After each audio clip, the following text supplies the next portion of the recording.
Vote গণনার জন্য গণনা কেন্দ্রের বাইরে কংগ্রেসের জন্য বরাদ্দ করা স্থান দখল করে নিল স্থানীয় বিজেপি কর্মীরা। এই ঘটনাকে কেন্দ্র করে প্রতিবাদে সামিল হন ঊনকোটি জেলা কংগ্রেসের কর্মী সমর্থক সহ জেলা কমিটির সভাপতি মোহাম্মদ বদরুজ্জামান এবং বিধায়ক বীরজিৎ সিনহা। উল্লেখ্য, গত 5 আগস্ট ঊনকোটি জেলা শাসকের উপস্থিতিতে এক সর্বদলীয় বৈঠক অনুষ্ঠিত হয়েছিল।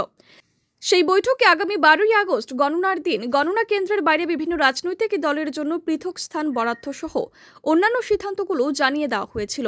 তবে শুক্রবার জেলা কংগ্রেসের কর্মীরা দলের জন্য বরাদ্দ নির্দিষ্ট স্থানে যাওয়ার পর দেখতে পান কংগ্রেস দলের জন্য বরাদ্দ করা ওই জায়গা দখল করে রেখেছে শাসক দল বিজেপি কর্মীরা।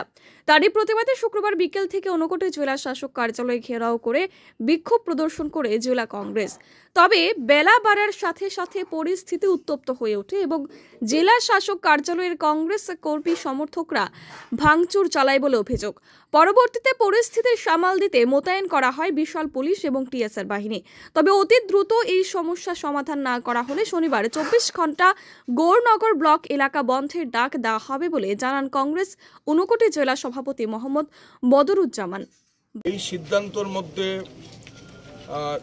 9 নম্বর সিদ্ধান্ত, সেই সিদ্ধান্ততে গৌরনগর ব্লকের কোন পার্টির সাপোর্টার কোথায় অবস্থান করবেন সেই ব্যাপারে জেলা শাসক অল পলিটিক্যাল পার্টির নেতৃবৃন্দের সঙ্গে আলোচনা করে এই সিদ্ধান্তটা গ্রহণ করেছে সর্বসম্মত করে।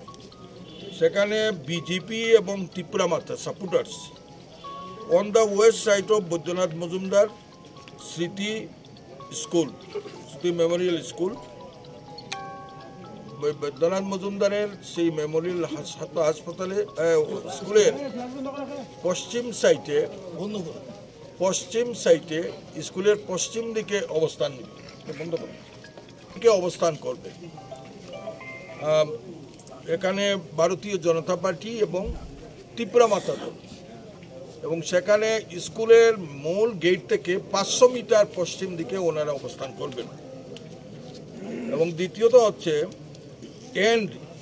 Indian national Congress and CPIM party supporters on the east side of Baidyanath Majumdar স্মৃতি মেমোরিয়াল স্কুল। আমাদেরকে পূর্ব অংশে দেওয়া হয়েছে, যেখানে সোনামুখী বাজার, সেই অংশটা দেওয়া হয়েছে এবং মূল ফটক থেকে গেট থেকে 500 মিটার দূরে আমরা অবস্থান করব। এই ব্যাপারে আমরা জায়গা চিহ্নিত করেছি এবং সেই জায়গাতে আমরা আজকে প্যান্ডেল তৈরি করতে গিয়ে দেখি যে সেখানে ভারতীয় জনতা পার্টির লোকেরা জবরদস্তি করে সেখানে সেই জায়গাগুলো দখল করে আছে। এই ব্যাপারে জেলা শাসকের নলেজও আমরা নিচ্ছি, কারণ জেলা শাসক এই মাইনরসে 6 তারিখে সই করেছেন এবং প্রত্যেকটা পলিটিক্যাল পার্টিকে এই মাইনরসের কপিটা সাপ্লাই দিয়েছে। ইচ্ছাকৃতভাবে ভারতীয় জনতা পার্টির এখানের যারা রাজ্য সরকারের কর্মকর্তা আছেন, বিশেষ করে মন্ত্রীরা এবং কার্যকর্তা যারা আছেন, ওনারা এই কৈলাসহরের গৌরনগর ব্লক এলাকার পরিবেশকে বিনষ্ট করার জন্য ওনারা চেষ্টা করছেন। এবং আমরাও কংগ্রেস পার্টি এবং আমাদের অ্যালায়েন্স CPIM পার্টি, আমরা কিন্তু 1 ইঞ্চি মাটি কিন্তু বিনা যুদ্ধে ছাড়ব না। শেষ সংবাদ লেখা পর্যন্ত সংশ্লিষ্ট সমস্যা কিংবা বন্ধ সংক্রান্ত বিষয়ে কিছুই জানা যায়নি। Bureau report, PV north east.